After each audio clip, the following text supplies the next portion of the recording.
mimi ushauri wangu mmoja huwa sipingi hizi hamasa tunazozitengeneza, na wala sijawahi kupinga hizi hamasa ambazo zinazofanyika na wadau kujitokeza kuchangia baadhi ya tiketi kununua ili mashabiki kuongezeka, yani wajitokeze uwanjani. Mimi sijawahi kudoubt hata mara moja, lakini wanasemaga ya kwamba ng'ombe anenepi siku ya mnada.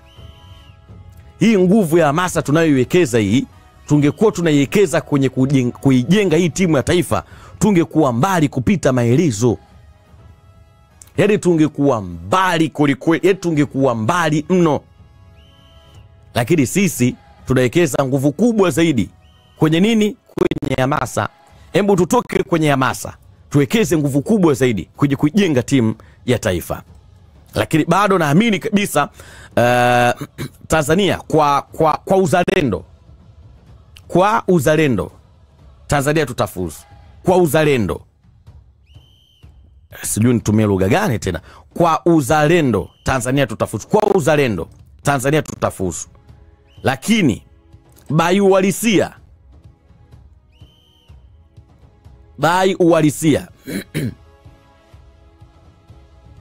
mi hapana. Bai uhalisia hapana. Kwa uzalendo Tanzania tafuzu kwa uzalendo, lakini bai uhalisia wa football inavyotembea na ninavyoitazama timu yetu ya taifa katika game walizocheza dhidi ya Ethiopia, dhidi ya Congo DRC, zile game mbili dhidi ya Guinea Conakry. Ile dhidi ya Guinea Conakry tulishinda goli 2. Unaangalia wale Guinea, kuna baadhi ya nyota wao muhimu hawakuitwa. Waliitwa kwenye mechi dhidi ya Ethiopia, wakamkanyaga kisawa sawa. Ethiopia yani walimsukutua kisawa sawa. Sawa bwana. Kwa hiyo mimi bai uhalisia nimeangalia timu, idara ya ushambuliaji hamna kitu, eneo la kiungo shida, yana tutengeneze nafasi, yani atutumie tupo tu. Bai uzalendo, Mungu ibariki Tanzania. Bai uhalisia hapana, usema kweli. Kuna YouTube Sheribo anasema kivyo vyote anasema tutafuzu Tanzania. Ramadhani Haruna anasema Tadei mambo vipi? Mimi binafsi nasimama na Guinea kwa sababu Tanzania sina imani nayo, ni nchi yangu ndio, ila imani nayo anasema wafuzu, labda itokee kadali. Mashaka anasema kaka anasema mwambie kocha Moroko aite wachezaji bora ili Watanzania ili Watanzania tuko nyuma ya kocha Moroko. Haya wewe sasa wewe ndo tuchukue ndo Emedi Moroko. Yaani wewe ndo tuchukue Emedi Moroko. Tuitie iko kikosi chako bora. Hebu tutajie kikosi chako bora wewe cha Taifa Stars ambacho naamini kabisa kwamba tutamfunga Guinea, tutamfunga Ethiopia na tutafuzu AFCON. Kitaje baba Moroko. Unaitwa Duncan anasema Tadei za asubuhi salama. Zura zote anasema kaka Tadei anasema asalamu alaykum. Ndugu yangu je uko poa? Mungu ni mwema, niko bomba kabisa yani. Haji Hija anasema Azizikire anasema kiwango kimeshuka mara hii, Chali hajaitwa huko Burkina Faso. Hussein Ahmad anasema habari za muamko kaka, salama kabisa. Regina anasema Katadena anasema Yanga Princess jana imetokaje? 1-1. Musa anasema nakupata vizuri sana, shukrani sana. Mwajuma Mpoke anasema habari za asubuhi wapendwa, tuko bomba zaidi. Huyo sasa tukuchukue wewe ndio uvae kiatu cha Emedi Moroko, alafu tutangazie kwa kikosi chako bora. Lakini tujiulize, je, Tanzania Taifa Stars tuna kikosi bora? Yaani tuna kikosi bora. Lakini shida iko moja. Hii timu yetu ya Taifa Stars, yani ili ende kashinde game inayofuata, lazima tuanze kuwasema. Yani hawa mpaka waseme. Wakienda kwenye mechi wanakupa performance kubwa. Umeona ile mechi dhidi ya Guinea tunampiga goli 2. Mechi dhidi ya Ethiopia tulicheza vibaya sana, ambayo Ethiopia tulitakiwa tumfunge hata goli 1. Baada ya hapo tuliwasema sana, tuliwasema kweli wachezaji. Tukawasema. Mechi ya dhidi ya Guinea, angalia ile mbungi iliyopigwa. Ilipigwa mbungi ya kutosha kweli. Baada ya hapo tukasahau kuwasema kwenye mechi dhidi ya Congo, tukapigwa goli 1. Tukasahau pia kuwasema kwenye mechi ya marejano, tukapigwa chuma 2. Zote na mwamba Mesha Kielia. Sasa hii itabidi tuwakumbushe tuanze kuwasema. Yaani ikifika tarehe 15 wiki ijayo, mapema tunaanza kuwasema. Ili tarehe 16 muende na ukali mkashinde. Alafu baada ya hapo tukishashinda tutakuwa na pointi 7. Mechi dhidi ya Guinea ambayo itakuwa kama tarehe 19, tarehe 18 tutawasema tena. Hilo tunawajaza moto, tunawasema. Tunawajaza moto. Alafu naenda pale mnamkamua Guinea Conakry, tunaenda zetu AFCON. Kwa uzalendo mimi naona hiyo nafasi. Lakini sijajua how Guinea dhidi ya Kongo inakuwaje. Yaani sijajua Guinea dhidi ya Kongo inakuwaje. Kwa sababu kama tungepata hapo picha kidogo ingekuwa vizuri sana. Yaani tungejua tunaanzia wapi tunatokea wapi. Lakini sasa mbaya zaidi ujui Guinea anahitaji iko kikosi chake. Huwezi jua. Kuna mataifa sema mataifa takriban kama 10 hivi yamekwisha fuzu. Mataifa mengine yanatakiwa kufuzu mwezi wa 11. Ili mwezi wa 12, yaani unapofika mwezi wa 12 huo mwezi wa 12, mataifa yaliyofuzu yote AFCON yanatakiwa kuanza maandalizi. Ujue utaenda kufikia wapi? Sawa? Wewe mwenyewe utatafuta kwa sababu zile hoteli kila kitu CAF ndo anapanga. Bwana nyinyi hoteli ni hizi, mtafikia hapa na hapa na hapa. Viwanja vyenu vya mazoezi nyinyi mtafanya mazoezi hapa na hapa. Si ndio? Lakini mnakuwa na maandalizi yenu ya kushiba zaidi. Nakumbuka hii AFCON ambayo ilifanyika Ivory Coast, Morocco wao walijiandalia kila kitu. Hoteli walitumia gharama zao, walisema hoteli sisi tunatumia gharama zetu, kila kitu walitumia gharama zao. Lakini sisi mwezi wa 12 watu wanafanya maandalizi. Ikifika Januari, kwa sababu AFCON inaanza Januari 13. Ikifika Januari 1 au Januari 2 tu wale watu wanatoka zao, wanaelekea zao Morocco kwanza kuzoea mazingira, hali ya hewa na kila kitu. Sasa sisi tunatakiwa kwanza tutoboe. Na sisi tulikuwa tuna uwezo wa kufuzu mapema. Sisi tungefunga ile Ethiopia, tungekuwa na pointi 3. Tulivomfunga Guinea, tungekuwa na pointi 6. Alafu ile Kongo kule kwao tungepata sare, tungekuwa na pointi ngapi? 7. Hapa kwetu tungepata sare, tungekuwa na pointi ngapi? 8. Si ndio? Alafu mechi dhidi ya Ethiopia tungetafuta sare tena. Yaani mechi na Ethiopia tungetafuta sare, tungekuwa na pointi 9, tungekuwa tushafuzu. Lakini kufungwa game 2 dhidi ya Kongo DRC zimeharibu malengo yetu jumla. Sasa hayo malengo tunayarudisha vipi? Lazima tushinde. Mungu ibariki Tanzania, Mungu ibariki Taifa Stars. Leo kocha Medi Morocco mwaga mkeka utupeleke AFCON baba. Zura zote nasema kama nasema mnataka tuangalie Taifa Stars, labda msajili wachezaji wazuri, lakini nasema mala mchukue wachezaji Simba, mala wachukue wachezaji Azam, mala wachukue wachezaji Yanga, afu wachezaji wenyewe mnaowachukua wamechoka. Elias Lucas Kadala anasema Tanzania na mpira wapi na wapi. Bora mnashabikia Simba na Yanga. Lakini kusema kwamba kuchukua wachezaji Simba na Yanga na Azam kawaida. Mwaka 2010 wakati bingwa wa kombe la dunia ilikuwa Hispania wachezaji wengi 90% walikuwa wanatoka FC Barcelona. Hispania ile kina Xavi again, kina Iniesta ambaye alifunga goli kwenye finali dhidi ya Uholanzi. Ya kina watu kama kina Torres 10% kubwa walikuwa kutoka Barcelona na Madrid kidogo. Kwa hiyo kuchukua wachezaji Simba, Yanga na Azam kama ni bora wamwage tu tukapate matokeo. Aisha Mshauri anasema sio kusemwa tu na mpaka waahidiwe kitita cha pesa ndo wanajituma mpaka misuli anasema inawasimama. Chona lala kutoka Nzega ya Tabora anasema habari za asubuhi. JKT anasema waliopata majeraha wameanza mazoezi, utajuzwa kwa mpore. Bwana tutoke hapa moja kwa moja kwa upande wa timu ya taifa Tanzania Taifa Stars, ambapo kikosi kinatangazwa leo majira saa 6 kamili mchana. Ligi kuu ya kandanda ya NBC moja kwa moja inaendelea katika siku ya leo. Mechi moja peke yake ambayo itapigwa katika uwanja wa Manispaa ya Kinondoni KMC Complex pale majira saa 10 jioni. Simba Sports Club watakuwa wanaalika KMC. Kocha Fadu Davis anasema tuna furaha kurejea KMC. Sawa bwana. Lakini pia vile namna ambavyo wamejiandaa anasema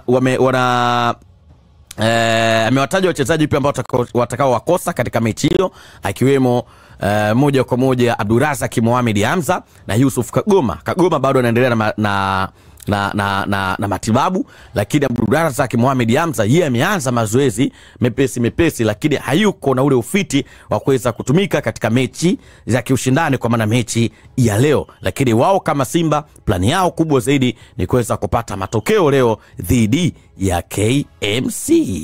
I think our preparations have gone well. after a very tough match and away from home. We're happy to be back at KMC, but we expect a very tough match against a well-coached side, and yeah, all our preparations have gone well and we're ready for the match. Every match is different. Every match sets different challenges, and we face a very good side and huge respect for their coach. They've got a clear structure in possession, they've got a clear structure out of possession, and of course they also adapt to teams. They play one way against, for example, a team like Yanga, and they then dominate themselves in other matches. So we know they're coming with a clear plan. We have to be really clear in how we approach the game, which spaces we can use in terms of our attack, where do we want to play the match, which areas they will try to force us in and try to make turnovers, and of course our pressing game, our pressing structure is going to be very detailed, because they build up in a certain way, they try to play from the back, and when they do get it right, they can be very dangerous and create big chances. So we have to be really clear in how we defend, in which area of the field do we defend. Maybe we don't press as high, maybe we sit a bit deeper. That is all in relation to our approach to the match, and we'll only be able to see once the match starts, and we have to adapt very quickly to get certain pressing triggers, certain areas of the pitch where we can allow them to play and where we don't want to allow them to play. Joshua Matali is a doubt for the game. He will go for a scan this morning, and we'll get to see the availability. It doesn't look like a big problem, because after the last match immediately went for X-ray and there was no fractures or not anything wrong on that front, but there's still some pain, so we'll have a look today. Kagoma is still out, Mashaka is still out. Those are the major ones. Hamza as well is started to train, but not yet ready and not yet available for the match, so those are the major ones. Other than that, everybody else fit. Yeah, we expect them to. We don't expect them to sit deep. You know, they can have an approach sometimes where they just start to press you high. So we have to be ready for all scenarios. And if they do have the brave approach, they've got a very good coach that can a brave coach, a coach that won't just retreat and sit back. There can be a situation where he'll say, let's come and press us, and we have to be prepared for that. If they do decide to sit deep, or sometimes it's not a coach or a team that decides to sit deep, sometimes it's us that are imposing our build-up structures that don't allow them to press us high up the pitch, and we do force them into a low block. It's then our job to be able to find the spaces, to try to manipulate their structure in relation to get behind them or unlock them or pull them out of certain areas of the pitch. But if they do sit completely back in a 5 defense line, in a 6 defense line, with the wingers following fullbacks, or perhaps our fullbacks invert and the wingers coming inside, we have to find a strategy to be able to create chances. And it's very important that we keep our XG high. If we can keep our XG above 2, we will create enough clear-cut moments to be able to score. Like in the last match, where we don't take our chances early, it then becomes difficult. But it's very important that we keep our structure and not resort to getting desperate and kicking long balls and playing off second balls, because that is not really our strength. It's very important that we then manipulate their structure to be able to create clear-cut chances, and that's our job as a technical team, and it's the job of the players once the whistle starts for them to be able to execute. Yeah, it's a difficult pitch, especially if you're not used to it, and you know it's a very small pitch, this very narrow pitch, and there's no advantage for us because it's their home ground as well, and they are used to it. They know every inch of the pitch, and I think we have adapted to the pitch as well this season to be able to implement our style.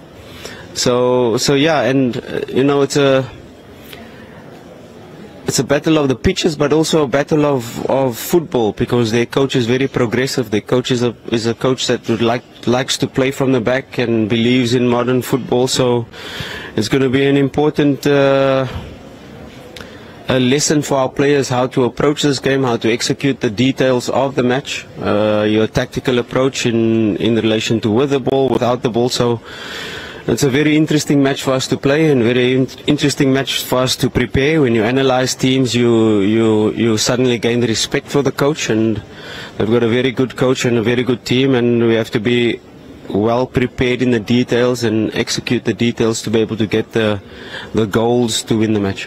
Kwanza alhamdulillah, tunamshukuru Mwenyezi Mungu. Wachezaji wote kwa ujumla wako vizuri kama alivyosema mwalimu. Baadhi ya wachezaji aliwataja ndo hatupo nao kwenye mchezo wetu wa kesho. Haitakuwa ni ngumu kwa sababu ni watu ambao tunajuana. Yaani mimi wananijua, wao nawajua. Kwa hiyo itakuwa ngumu kucheza na timu ambayo unaijua au mnajuana, mechi inakuwa ni ngumu. Mimi nadhani kila mechi ina approach yake.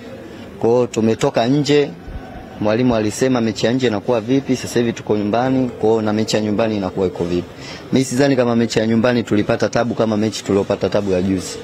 Kwa hiyo kila mchezo una approach yake. Mashabiki waje washangilie timu yao kwa sababu bila wao sisi hatuwezi. Kwa hiyo waje, wao ni wachezaji wa 12 katika uwanja. Haya bwana, hao ni Fadu Davis, kocha wa Simba Sports Club, na mchezaji Awesu Ari Awesu. Lakini kwa upande wa KMC, kwa upande moja kwa moja wa KMC, kocha wa KMC Abdul Hamid Molid anasema tunategemea mpinzani mgumu kesho, kwa maana leo tutasema tunatakiwa kuwa katika ubora wetu.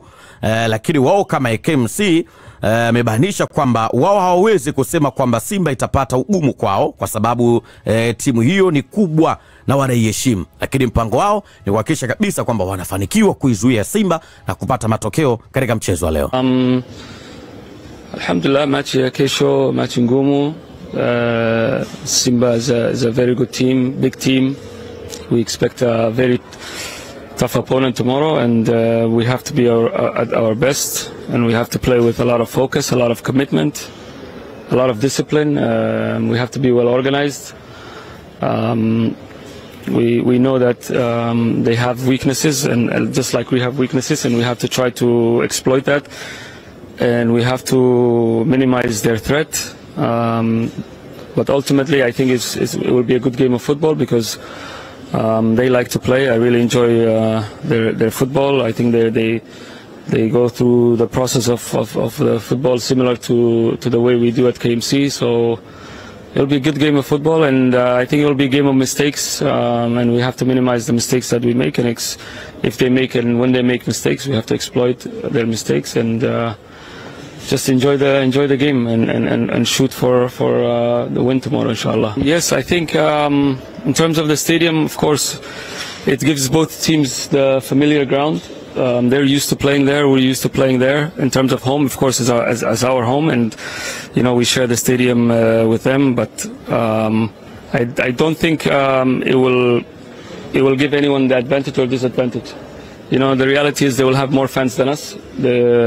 The game will feel like a home game for them, because we don't have the number of fans and supporters that they have, which is okay. We accept that. So the second part of your question, of course, we're going to go for the win. You know, it's a league game, and we want the 3 points. And it's a good opportunity for the guys to go and compete. It's going to be tough. It's not going to be easy.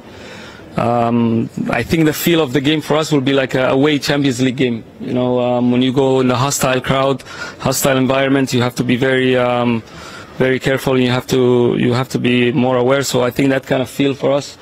But of course, in terms of being at KMC Stadium, it's going to be good. It's our stadium. We'll be in a different locker room. We'll be in a away locker room, but we're still home. It's never been easy for us or them.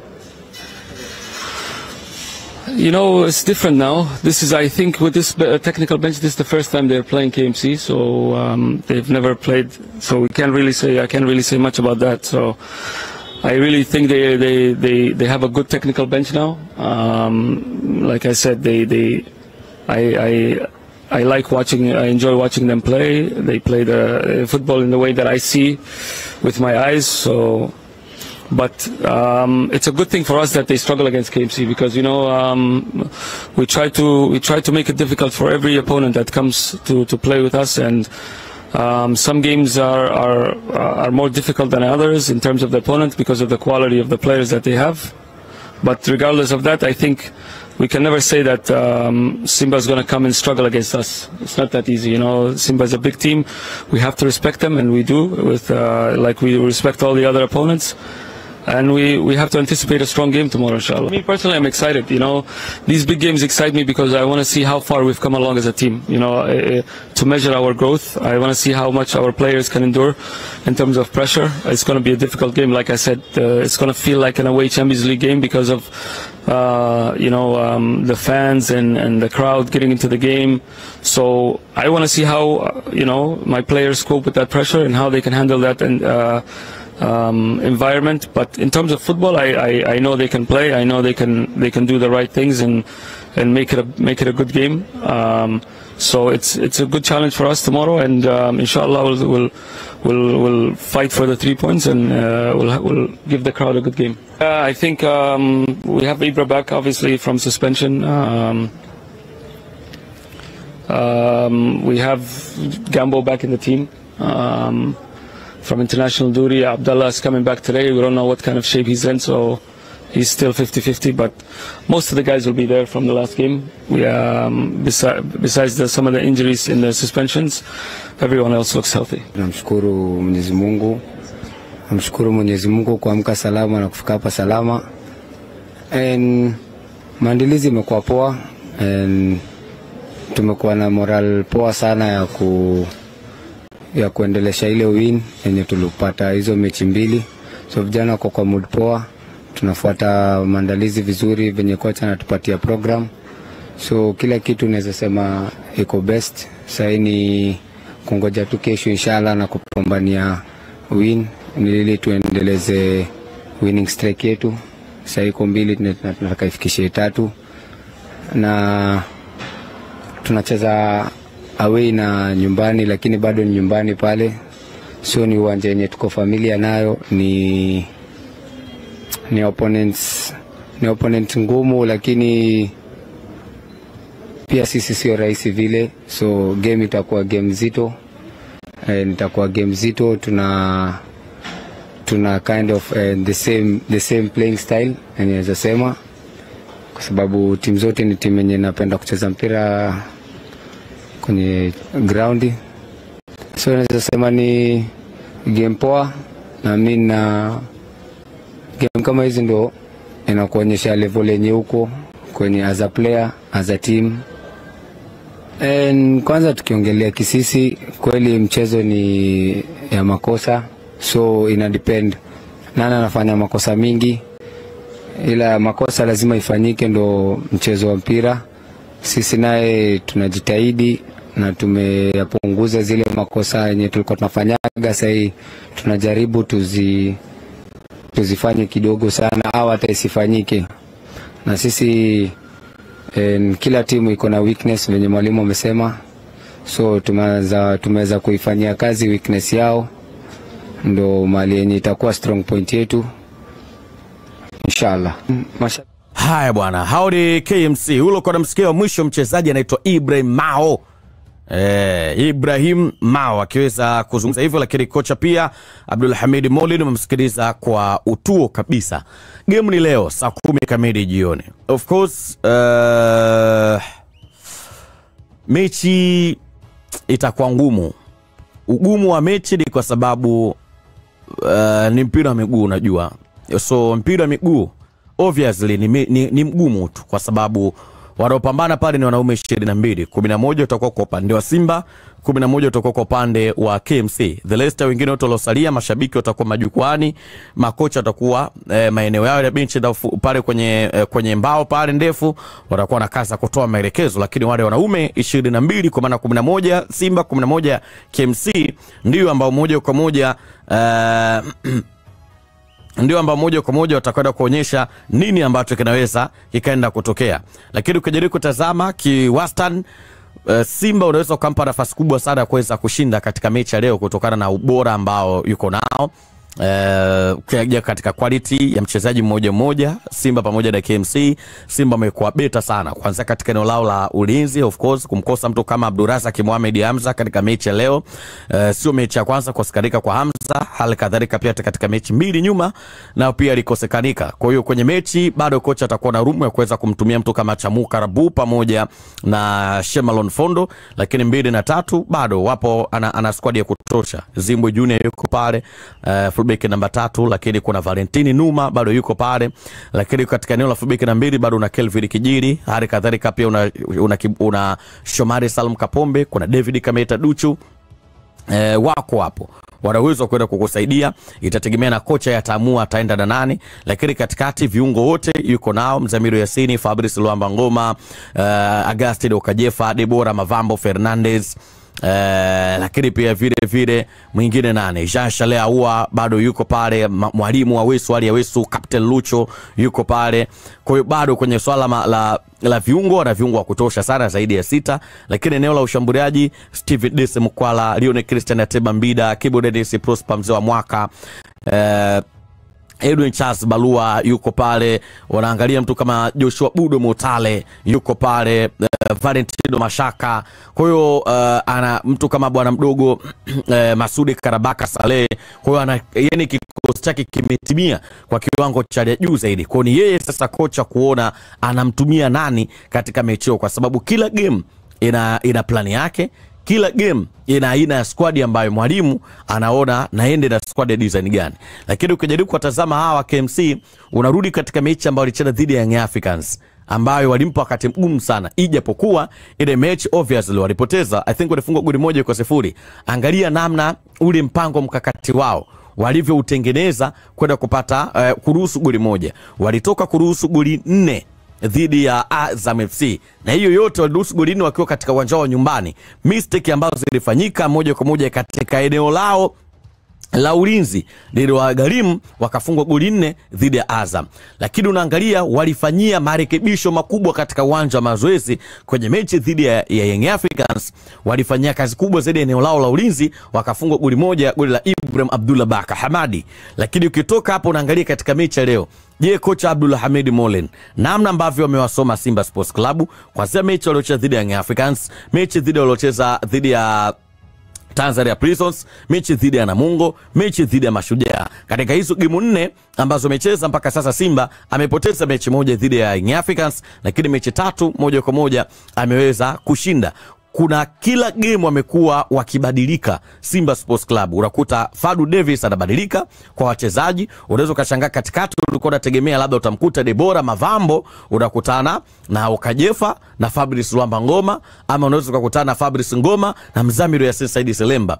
Kule mbele wakati unapiga hesabu zako unategemea kumkuta mtu kama Lionel Christian Ateba Mbida, unakuta kakuwekea Steven Dese Mkwala, winga kakuwekea Edwin Charles Balua, winga kakuwekea Weso. Kwa huwa anabadilika zaidi. Ndio maana mpinzani yoyote anapoenda kucheza dhidi ya Simba Sports Club, yani kuna kodi anashindwa kuzingamua kwa haraka, kwa sababu hajui kocha Fadu Davis anakuja na mchezaji anakuja na squad gani, lakini pia vile anakuja na mfumo gani na anataka nini. Kwa sababu kila mchezaji wa Simba Sports Club anapopata nafasi ya kucheza, unaona anakupa ubora wa hali ya juu zaidi. Lakini ukiangalia kampeni yao ni kwamba kabla tujafika raundi ya 12, kwa sababu leo Simba wanacheza mechi yao ya ngapi?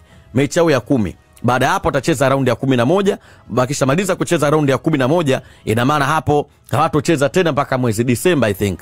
Unaona namna ambavyo wanahitaji zaidi kwamba mechi ya leo ya raundi ya 10 washinde, inayofuata raundi ya 11 washinde. Baada ya hapo sasa wapige hesabu kabla wakisha toka kwenye majukumu ya timu za taifa, majukumu ya timu ya taifa, majukumu ya michezo ya kimataifa kwa maana shirikisho Afrika, wajue sasa wanapoendelea waliacha nini nyuma na wanatakiwa kuongeza kitu cha namna gani. Kwa bado unajaribu kutazama ni mechi ambayo moja kwa moja na iona ni mechi ambayo wanaweza kwa asilimia kubwa zaidi kuweza kupata matokeo katika mechi ya leo. Ijapokuwa mimi nilikuwa nasema jana, nilisema na nasema tena leo, mimi naombea Simba wafungwe.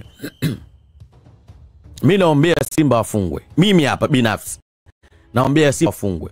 Unajua kwa nini naombea Simba wafungwe? Ukifungwa ndo unajua madhaifu yako yako wapi. Yani wewe yani changamoto yako kwenye kikosi iko wapi. Asa hivi huwezi kujua kwa sababu mashabiki wa Simba walivyofungwa, kwa sababu mpaka sasa Simba kapoteza mechi moja dhidi ya Yanga. Ile obviously mashabiki wote wa Simba, yaani shabiki wa Simba ambaye alikuwa anakataa kwamba sisi hatuwezi kufungwa na Yanga, katika 10 ni mmoja. Lakini 9 walikuwa wanajua sisi mechi tunafungwa, 3 kifungwa haina shida, lakini walikuwa wanawaza tutafungwa ngapi hapo tu. Kwa hiyo mashabiki wa Simba 99% walikuwa wanajua mechi ya Yanga wanafungwa, ila idadi ya magoli walikuwa wajui. Lakini sasa hii ukipoteza dhidi ya KMC inakupa sasa taswira, wewe bwana mapungufu yako yapo hapa na hapa na hapa, unatakiwa uongeze hapa, uboreshe hapa. Unapoenda kwenye mechi ya raundi ya 11 ongeza hiki na hiki, alafu sasa unapoenda kwenye mechi za group stage za kombe la shirikisho Afrika ujue kabisa unaendaje.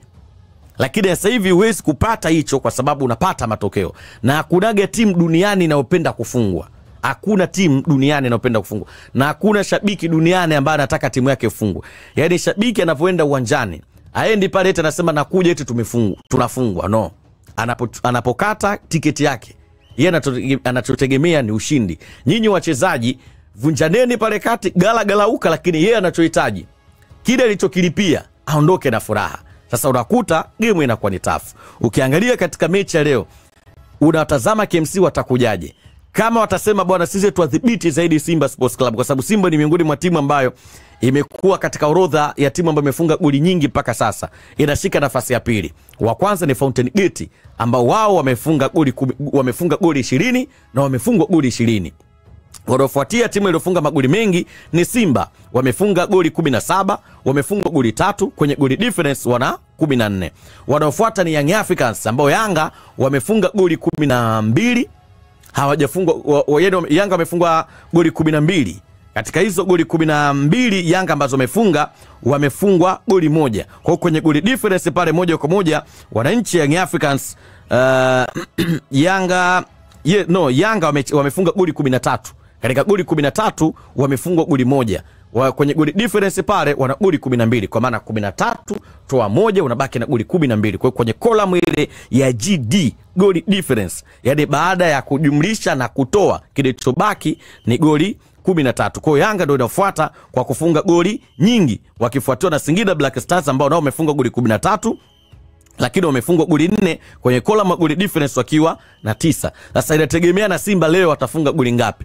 Ikitokea Simba mfano akashinda goli 3, ina maana atakuwa amefunga jumla magoli 20 katika michezo 10, ambapo atakuwa amefungwa goli 3. 20 toa 3 kwenye goli difference pale atakuwa na 17. Ndio itakuwa timu pekee yenye namba nyingi ya magoli kwenye ile column ya goli difference kwa maana ya GD. Lakini itategemeana na hawa KMC, kwa sababu KMC ni miongoni mwa timu ambayo imekuwa ikiwapa wakati mgumu zaidi Simba Sports Club. Ijapokuwa kwenye makaratasi na kwenye rekodi ukifuatilia unaona kabisa kwamba Simba wamefanikiwa kumfunga mara nyingi zaidi KMC. KMC hajawahi kuondoka na alama 3 mbele ya Simba. Yaani kitu pekee huwa huwa anakipata zaidi. Yaani kitu pekee ambacho moja kwa moja huwa anakipata zaidi KMC kwa Simba ni sare, lakini alama 3 kuondoka nazo mbele ya Simba inakuwa gani ngumu zaidi. Lakini sasa hivi tunazungumzia Simba ya Fadu Davis imekuwa na mabadiliko mara kwa mara, japo kwenye swala la ubingwa hilo sasa ni probability, lakini wanatoangalia leo wanatokaje. Ila mimi naombea wafungwe, lakini kiwastani ukiangalia katika kikawaida wanaweza wakatoboa kama tu watakuwa bora zaidi. Lakini katika yale matumizi ya nafasi ambayo wanatengeneza, wasifanye mistake kama walifanya kwenye mechi dhidi ya Mashujaa. Unasubiria zile dakika za hembelu za jioni sana uje upate goli. Kuna wakati utakuwa unasubiria dakika za jioni, alafu zile dakika za jioni upate hata hilo goli. Lazima wawe waumini wazuri wa matumizi ya nafasi. Ni kweli kawaida huwezi ukatumia kila nafasi unayotengeneza.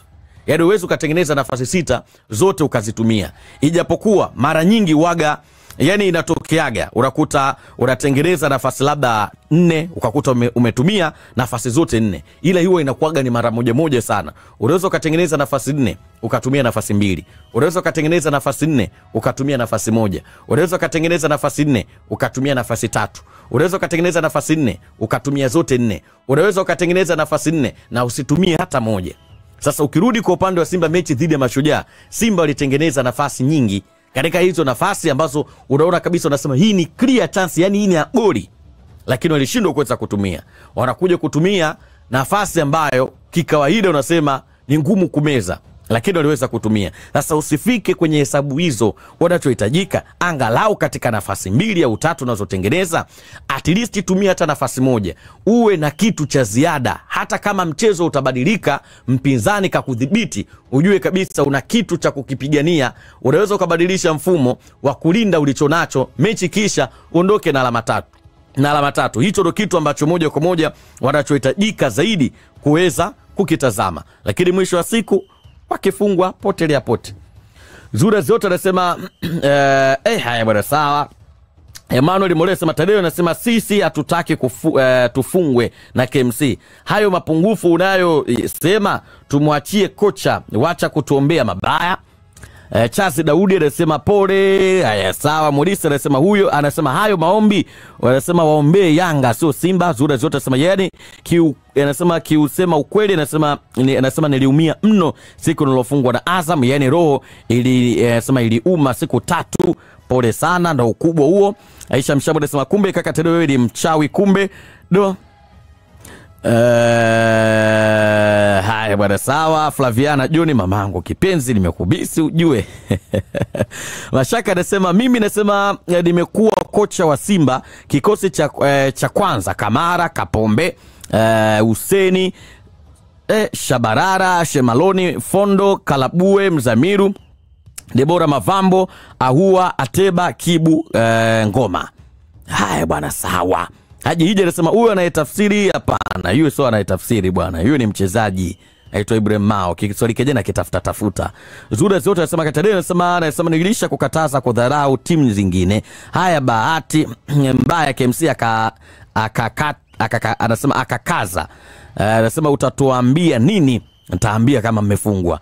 Majari wa Shabani anasema Katadeo anasema mbona Simba huiombei mabaya ya kufungwa kama Yanga?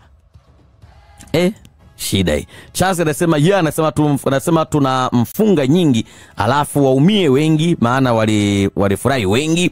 Melami anasema kweli anasema napenda nikisikia uto anasema wanateseka. Ramadhani Aruna anasema Tadeo anasema hiyo dua yako kuhusu Simba na mimi anasema na mimi anasema ni mfasi wako, wafungwe au wa draw, kila laheri KMC, msituangushe. Yaani wewe unawatakia kila laheri KMC alafu kwenye mkeka umempa Simba. Hauko serious na maisha. Emmanuel Daudi anasema acha zako wewe Tadei. Leo mtoto halali na hela. Emmanuel anasema alama 3 anasema lazima KMC. Saidi anasema mimi nasema nimetoka jela juzi. Kwani Yanga ndo nani hicho? Kamuulize mkuu wa magereza. Muulize Yanga ndo nani afu atakuuliza, atakwambia. Wala hata usijali, usihangaike. Huyo bwana KMC wakishikilia bomba vizuri wanaweza wakafanikiwa. Wakishikilia bomba vizuri. Lakini ni mechi ambayo sidhani kama itazalisha magoli mengi sana. Ikitokea goli nyingi zikapatikana basi ni football. Lakini sidhani kama ni mechi ambayo itakuwa na goli nyingi, sidhani. Kwa sababu ya namna ambavyo KMC ya Abdulhamid Molin. Unajua ukimwangalia kocha wa KMC Abdulhamid Molin na yeye pia ni spana mkononi. Yani yeye anaendana na upepo wa ushindi unaoendelea. Yani akifunga, akishinda, viongozi wanabadilisha maamuzi ya kumnyoa. Akifungwa, viongozi wanaanza kupiga mahesabu ya kumnyoa. Kwa hiyo sasa ameshinda game 2 mfululizo. Ina maana maamuzi yale ya kumnyoa yametoka. Sasa kama ikitokea mechi leo akamgalagaza Simba Sports Club, ina maana atakuwa na uhakika wa hali ya juu zaidi wa kuendelea kusalia ndani ya KMC. Lakini bado haiwezi kuwa mechi nyepesi. KMC ni wazuri sana kwenye kuzuia. Of course kurejea kwa watu kama kina Ismail Gambo katika eneo la ulinzi, tutegemee sasa kuona eneo la ulinzi la KMC litakuwa imara kwa kiwango cha hali ya juu sana. Lakini pia vile tutegemee pia kuweza kuona katika eneo lao kwa maana kwamba la ushambuliaji ambao kimsingi bado KMC wamekuwa kiswago sana, especially zaidi katika eneo la ushambuliaji. Hawana washambuliaji ambao unaweza kusema wana uwezo wa kutumia nafasi ambazo wanatengeneza. Hata ule utengenezaji wa nafasi KMC umekuwa ni mgumu sana. Yaani viungo wao sio yani hawana hiyo quality ya kuweza kutengeneza nafasi nyingi ambapo washambuliaji waweze kutumia. Bado wamekuwa na wakati mgumu kweli kweli. Kwa hiyo hicho peke yake kinaweza kikaifanya mechi kuonekana kuwa ngumu zaidi kwa upande wao. Charles Nicholas anasema kumbe wewe mchambuzi anasema nyuma mwiko. Sasa hata mimi nikiwa Yanga wewe inakuhusu nini yani? Yaani mimi nikiwa Yanga. Wewe inakuuma nini au inakuhusu nini? Haya kweli mimi Tadei Cosmas ni Yanga. Wewe unaumia nini? Zuda zote anasema haya sawa, nimeona ujumbe wako. Nimeona ujumbe wako. Haya bwana, anasema nawaombee KMC wafunge. Hussein anasema aka nyota wa mchezo, anasema Michael Noeli KMC. Anasema ni nani muulize atuonyeshe timu Tanzania iliyo na takwimu za hali ya juu kama Yanga ili tufananishe nayo msimu huu. Sijaelewi. Yani sijajua sasa ni swali au la. Huyo anaitwa Godilisen. Godilisen anasema mwambie huyo. Anasema kaka mwambie huyo Kolo anasema kwa nini Yanga kwani Yanga ni nani? Muulize tuonyesha. Okay sawa. Hussein anasema aka nyota mchezo. KMC wanakosa discipline pindi wanapocheza na hawa Giants. Binafsi zitashangaa nikiona mechi yenye magoli mengi ya upande mmoja. KMC wanakufa. Lakini unaweza kashangaa KMC asife kwenye hii game. Akapambana akapata sare. Unajua hizi mechi zinabadilika wanapocheza na hizi timu kubwa. Yani unaona hali yao ya upambanaji inabadilika, na watu wakumbuke kwamba mwezi ujao ndo dirisha dogo la usajili. Kuna wachezaji wanatafuta fursa za kutoboa. Sasa ili utoboe inatakiwa kama uwezo wako unaonyesha katika hizi timu na hizi timu za kawaida mnazokutana nazo, wanaweza kusema kwenye hizi timu za kawaida unaonyesha uwezo mzuri, hakuna shida. Sasa wanataka ule uwezo wako ujithibitishe kwenye hawa Giants. Hebu tupe sasa.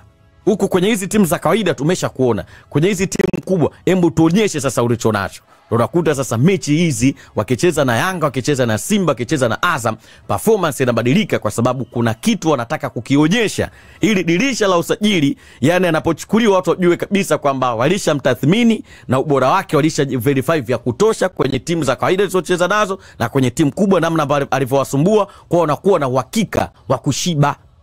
Kwa hiyo usishangae KMC leo akashikilia bomba mwanzo mwisho. Puru kuchubu KMC akawa kwanza kupata goli, akashikilia tanuri. Shika nikupige, piga nikupige, piga nikupige, piga nikupige, ngoma ngumu. Piga nikupige, ngoma ngumu. Dakika 90 puru kuchubu game imeisha, mtu kalala na viatu. Hiyo inaweza ikafanya nini? Hiyo inaweza moja kwa moja ikatokea. Ule toa Dakani anasema kaka anasema naomba kuuliza mchezaji akiwa na red card anaruhusiwa kuwa kwenye mechi conference? Yani wewe si uchezi, wewe sio sehemu, yani wewe hiyo mechi uchezi unakuepo, yani ile haikuzuii. Lakini kwa wale wewe uchezi, wewe unaenda kuwakilisha wenzio, lakini utakiwi kucheza. Zuda anasema nimeamini mimi sasa hivi, anasema kudharau timu hizi ndogo nimeacha kabisa na ukome. Aisha Mshauri anasema dua la kuku alimpati mwewe kaka. Lukai anasema vipi kaka kwema? Simba leo anasema atoke sare. Godisi anasema Katadeni anasema waambie mashabiki wa Makolo wasiishi kwenye historia. Historia haichezi mpira, historia inaandikwa kwenye dictionary na vitabu vya historia. Saidi anasema haya bwana sawa.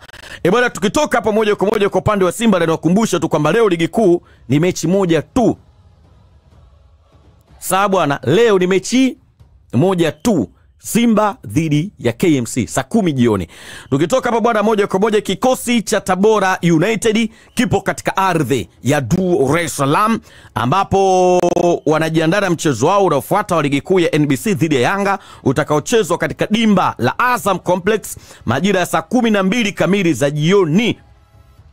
Wenyewe wanakuambia kwamba wanamboka dua njema kwa chama letu. Game ya Yanga na Tabora United ni kesho saa 12 kamili jioni. Hiyo baba embelu hiyo. Tabora United anaweza akashikilia bomba, atapita alikopita Azam. Narudia tena, Tabora United kesho atapita alikopita Azam. Ndugu yangu Kandoro Sharipora anasema kaka Tedon anasema ukiwa na red card unakosa mechi ngapi? Sasa hapo kwenye red card inategemeana. Unajue kuna kwenye red card iko hivi. Unaweza ukapewa kadi ya njano, yani mechi inachezwa, unapewa kadi ya njano ya kwanza. Alafu ukafanya madhambi ukapewa kadi ya njano ya pili, ukapewa kadi nyekundu. Ukipewa kadi ya njano ya kwanza, ukaja kupewa kadi ya njano ya pili, alafu ukaonyeshwa kadi nyekundu, unakosa mechi 2. Lakini ukipewa ile kadi nyekundu ya moja kwa moja, yani umecheza madhambi, mwamuzi kaingia mfukoni, katoa kadi nyekundu, unakosa mechi 3. Alafu kuna ile kadi 3 za njano. Mechi umepata kadi ya njano, mechi inayofuata umecheza hujapata kadi, inayofuata umepata kadi ya njano, nyingine umepata kadi ya njano. Ukiwa na kadi ya njano 3, unakosa mechi 1. Kwa nadhani hapo utakuwa nimekufafanulia vizuri. Samtagwa anasema kaka, yani t-shirt yako na maiki yako vyote ni rangi ya mnyama. Kwa nini unatuambia tufungwe sasa? Mkifungwa huaga na furahi sana. Daka anasema kule Makambako huku Yakuba mtu anakufa nyingi, Tabora tupe raha. Rejira anasema kweli Tadena anasema umeshasema, anasema shasema bado hujasema, pole. Anasema kutolewa do. Haya bwana, sawa. Kwa bwana Tabora United wanangu kesho wanapita alikopita Azam. Tabora United wanapita alikopita Azam kesho. Ramadhani anasema anacheka, anasema Tabora kaja wakati mbaya sana. Namuona anakufa kuanzia goli 2. Anasema naheshimu mpira, ila Tabora anasema namuona anakwenda kulipa machungu ya kufungwa na Azam. Florence anasema kazi safi kaka, jeshi la mtu mmoja, shukrani sana. Lakini sasa ukiangalia kwenye hiyo game, kichwa kinauma. Huna uhakika kama utakuwa na Boka yao kwa Satola, hapana. Ibrahim Baka huna, Diki Jobu huna, si ndio? Khalid Aucho huna. Unaendaje kwenye hiyo game? Yaani unaendaje kwenye hiyo game? Kwa hiyo kichwa lazima kiume. Lakini sasa ukiangalia Tabora United, hawa Tabora United nao pia eleweki. Performance yao nao pia vile mchuzi juu. Unaeleweka? Yaani performance ya Tabora United ni mchuzi juu. Yaani eleweki. Ndio changamoto inapokuja hapo. Lakini kama wangekuwa wanakupa ubora ambao unajitosheleza zaidi, tungesema kwamba mechi hii 100% ingekuwa ni ngumu. Lakini sasa ukiangalia Tabora wenyewe hawakuonyeshi kama anaweza akapata matokeo mbele ya Young Africans. Lakini inategemeana, kwa sababu angalia Tabora mechi iliyopita, mechi 2 mfululizo wamepata matokeo. Iliyopita wamepata matokeo dhidi ya Mashujaa, goli la Morris Chuku la mkwaju wa penalty. Sasa inategemeana kesho wanaendaje. Inategemeana hiyo kesho wanaendaje. Wataenda kwa kuzuia zaidi, wataenda kwa kujilinda, yaani kwa kushambulia zaidi, yaani wanaendaje. Lakini angalizo langu, sawa bwana, angalizo langu, sijui nizungumze, angalizo langu, Tabora msiende kwenye hiyo game, sawa bwana. Usiende kwenye hiyo game mkasema mnapita katika njia alopita Azam. Ukija kwenye ngazi ya ubora, Azam na Tabora United, Azam ni bora kuliko nyinyi Tabora. Kwa mkisema mnataka mpita alikopita Azam, itakula kwenu. Yaani itakula kwenu vibaya sana. Kwa hiyo mnatakiwa mjipange kweli kweli.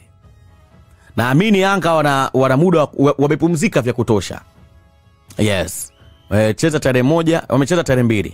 Kapumzika tarehe 3, tarehe 4, tarehe 5, leo tarehe 6. Siku ngapi hizo? 4. Kesho tarehe 7. Ina maana wamepumzika siku 3.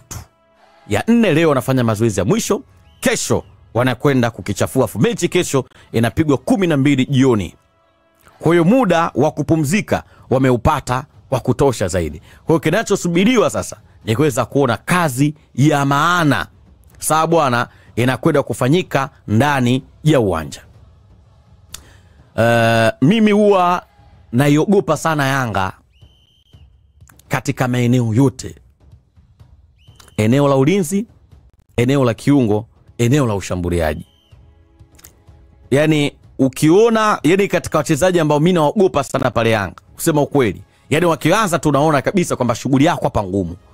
Yani ndani ya dimba ukawa na Max Zengeli mpia, Clement Mzize, Mudathiri yake ya basi, Duke Abuya, Kadra Kisakaboka, Ibrahim Baka, Diki Jobu, Jigi Diara, Atula Kwasiao, Pakompe Dozuzwa. Hiyo mechi lazima umie. Yani hao wakianza, alafu naweka hapo na nani? Na labda kidogo Stefan Aziki, kwa sababu asikia Said simuelewi. Yani ukianza na squad hiyo, yani mechi lazima iwe ngumu kwako. Kwa wao wanachohitaji Young Africans ni kwanza kabisa kuhakikisha wafuta mashabiki machozi. Unajua kwenye football kufungwa kupo, ndio maana yanaitwa matokeo ya aina tatu: kushinda, kufungwa na kutoka sare. Katika hayo ya aina tatu, moja wapo unaweza ukalipata. Utashinda. Kuna sehemu utafika utapata sare. Ukipata sare usiumie, unarudi katika mpira wa miguu una matokeo ya aina ngapi? Kwa hiyo kama katika hayo matokeo ya aina ngapi umepata sare, na hiyo sare ipo katika aina ya matokeo ya mpira wa miguu, unatakiwa utulie. Ukipoteza unatakiwa urudi kwenye kibubu, mpira wa miguu na matokeo ya aina ngapi unaenda kuchungulia. Kama kuna neno kufungwa lipo, inabidi utulie. Kwa ukiangalia kwa upande wa Young Africans, wanahitaji kushinda katika mechi ya kesho, kwa sababu hesabu za Young Africans ni kwamba mpaka sasa hivi target yao ilikuwa wakusanye pointi 45 katika mzunguko wa kwanza, kwa sababu mechi 15 ni pointi 45, lakini mpaka sasa wameangusha pointi 3. Ina maana ule mpango wa kukusanya pointi 45 mzunguko wa kwanza haupo. Sasa hivi zilizokuepo mezani ni pointi 42. Ina maana kwamba katika hizi mechi 6 alizobakiwa, katika mechi hizi zilizobakiwa nazo Young Africans anatakiwa kushinda zote. Akishinda zote atakuwa na jumla ya pointi 42. Atakuwa amefunga katika mzunguko wa kwanza, atakuwa ameshinda mechi 14, amefungwa mechi moja.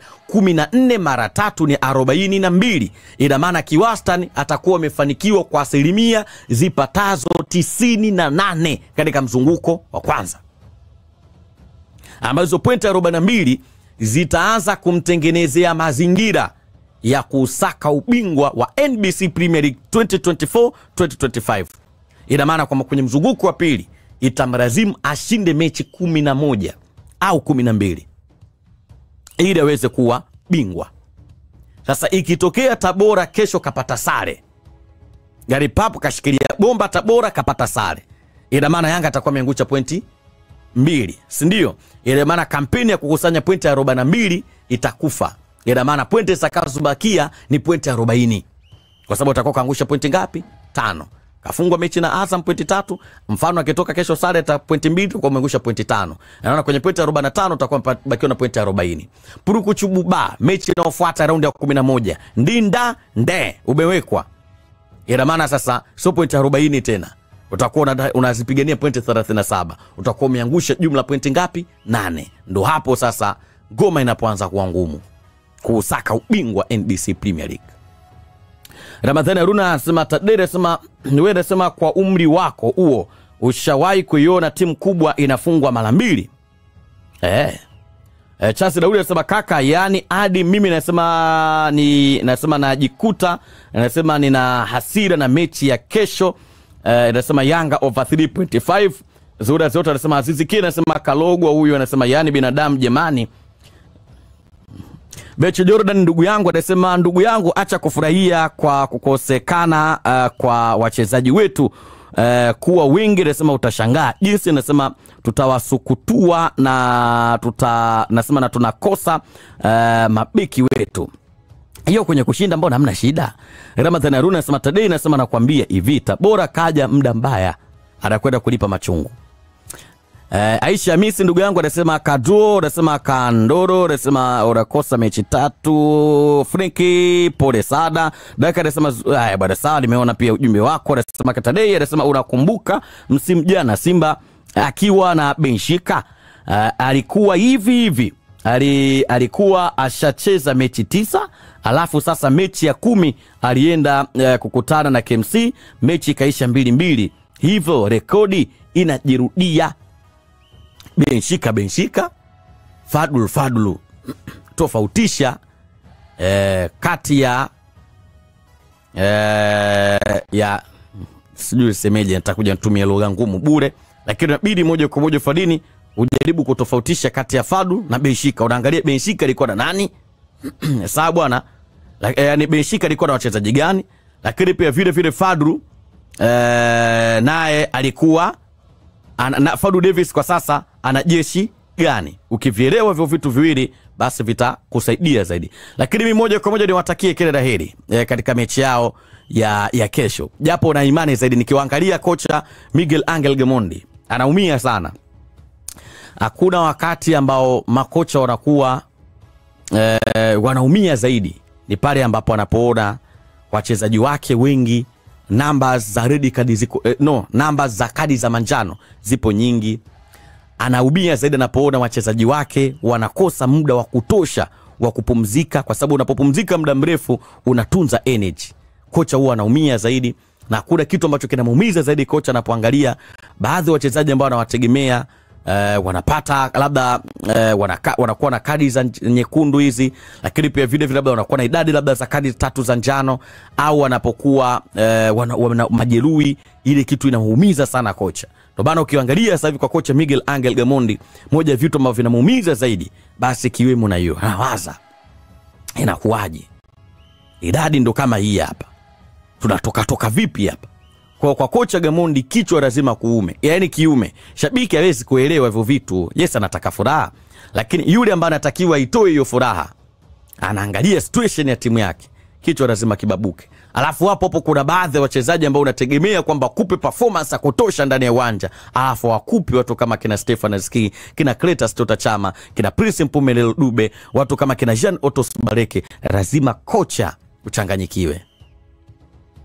Yaani hapo lazima kocha changanyikiwe. Na ndicho kitu ambacho Gamondi, yaani ukimsikiliza Gamondi, ukimwangalia tu usoni anavyozungumza, unajua kuna ile lugha ya picha. Ukimwangalia tunaona kabisa kwamba Gamondi aliyokuwa anazungumza msimu ulioisha na hizo mechi za mwanzoni, so Gamondi huyu anazungumza sasa hivi. Ana lugha tu ya picha na kuonyesha kwamba yani ana vitu vingi sana anavyofikiria kwenye timu yake. Yani vingi. Watu kama kina Ziziki, si ndio, wangekuwa wanaonyesha uwezo wa kutosha msimu huu. Cletus Tota Chama, sawa, na Prince Mpumelelo Dube, kina Pacome Zouzoua, angekuwa na enjoy. Yale angekuwa na enjoy. Afu pale unamziza anakupa kitu kikubwa. Unaangalia kadi ya Ucho na pia angekuwa anaonyesha uwezo hali ya juu zaidi. Kocha angekuwa na enjoy. Yaani angekuwa na enjoy sana. Lakini sasa hivi sawa, Yanga timu kubwa, anazungumza Yanga iheshimiwe, lakini ukimwangalia tu usoni unaona kabisa kwamba yeye mwenyewe anasema Yanga iheshimiwe, lakini yeye anaogopa. Namba za kadi za njano ni nyingi. Kadi ni nyingi zinawaandama Yanga. Majeruhi mingi. Sasa hivi unamwangalia mtu kama Yao Kwasa Tola, triple shamba, triple gereji. Kadi ya Kisaka Boka, triple shamba, triple gereji. Kadi ya Ucho hali kadhalika, performance imedrop. Kocha lazima achanganyikiwe tu. Na kitu ambacho anahema ni kesho anaenda kukutana Tabora United. Ndio ingekuwa labda ndio mfano ndio kesho buba inapigwa dabi ya Kariakoo, angeumia. Angevurugwa sana. Lakini shukuriwe Sagodi anaenda kucheza na nani? Na Tabora United. Anajua kabisa kwa quality lokuwa nao Tabora United hawezi kunifunga. Chasi Daudi anasema Dube anasema kila akiingia uwanjani kichwa kinamuuma. Alikuambia? Maana anasemaga ukimjua mchawi basi ujue unaanka naye. Huwezi kusema mtu kwamba eti huyu kichwa kinauma. Wewe alikwambia? Nazuri anasema ila kaka tena anasema babu Kajo anasema yupo anasema badili badala ya Ucho. Melami anasema naiombea, anasema na muomba Mungu kesho Yanga ifungwe ili miaka yangu inasema iongezeke kwa furaha. Zura anasema kaka tena anasema tunamuomba kocha wetu amweke Bareke Dube apumzike. Junior Matezele anasema ukitaka kujua kuwa huwa una akili jiaminishe kuwa Tabora atamfunga Yanga kama Azam tu. Edwin Salvatore anasema kaka, anasema mchezaji akiwa na kadi 2 za njano anasema kacheza mechi 4 au 5 bila kupata kadi yoyote. Je, kadi za nyuma zinakuwa zimefutika? Azifutiki zile. Zile zipo kwenye rekodi kaka. Zile zipo kwenye rekodi. Zafutika vipi? Zile zipo kwenye rekodi. Sawa bwana ndugu yangu, zipo kwenye rekodi. Wewe tulia. mechi mtashinda. Wala tamsiwaze. Chance anasema Yanga bila Baka hamna kitu. Inabidi watu watoke katika mtazamo huo kwamba bila fulani timu haipati matokeo. Ukienda na scenario hiyo, wewe kufanikiwa kwenye timu yako itakuwa ni ngumu. Watu hembu tokeni kwenye hizo scenario za kusema bila fulani sisi hatushindi. Yaani kweli Yanga bila Ibrahim Baka Yanga hashindi?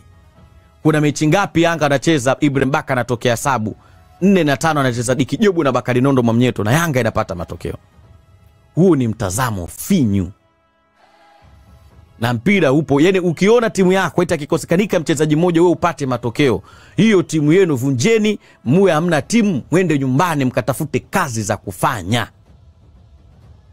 Haya, hatuombei huyo mchezaji akifa. Hatuombei kafa. Kwa ina maana kwamba timu sasa msimu mzima itashindwa kupata matokeo kwa sababu fulani kadanji, sio? Haya, anaumwa yuko mahututi kwa ICU. Au ana injury ya mwaka ya miezi 9. Kwa ina maana huwezi kupata matokeo msimu mzima kwa sababu fulani anaumwa. Yaani ukiona timu yako imefikia stage hiyo, vunja timu, rudi nyumbani, kuna kazi nyingi za kufanya. Kuna kulima Chinese, kuna kwenda kuuza migebuka, kuna kulima mpunga huko Mvomelo, huko Morogoro ndani huko. Kuna kazi nyingi za kufanya. Na mnavunja timu naendelea na shughuli zingine. Na Madhani Aruna anasema huyo anayesema Yanga bila Baka hamna kitu, muulize Baka akacheza mechi zote. Zote anasema kaka Tedena anasema waambie hao madunduka wanafuatilia Yanga kama nini. Anasema yani anasema niseme Sara anasema mtakuja kwa tukana bure. Mrisha anasema ila kaka Tedena anasema Babu Kaju yupo badala. Sasa unaweza ukawa na Babu Kaju, lakini je, kocha Miguel Angel Gamondi kwa sababu anayejua utayari wa mchezaji wa kucheza mechi husika ni kocha. Sijui unaeleweka? Yaani anayejua utayari wa kocha, yaani wa utayari wa mchezaji kwamba huyu sasa yuko tayari kwenye kucheza ni kocha. Ukimtazama Babu Kaju, sawa anaweza akamtumia kocha kwenye hiyo game wala hakuna shida, lakini anaweza pia simtumie hawa walokuwa nao kwa sababu eneo la kiungo la Yanga bado una Duke Abuya, yuko Mudathiri ya basi, una Stefan Aziki, kuna Cletus Tota Chama wako pale. Umepungukiwa kitu gani? Viungo 4. Bado na enjoy. Eneo la ulinzi Azizi Ndabwira atacheza na Bakari Nondo Mwamnyeto. Mbavu namba 2 anacheza mtu anaweza kasimama nani? Anaweza kacheza bwana mdogo Dennis Daudi Nkane. 3 akacheza Kibabage. Bado Yanga simekamilika. Golini Jigi Diara, timu inapata matokeo. Hiyo ndo raha na faida ya kuwa na kikosi kipana. Sababu na hiyo ndo raha na faida ya kuwa na kikosi kipana.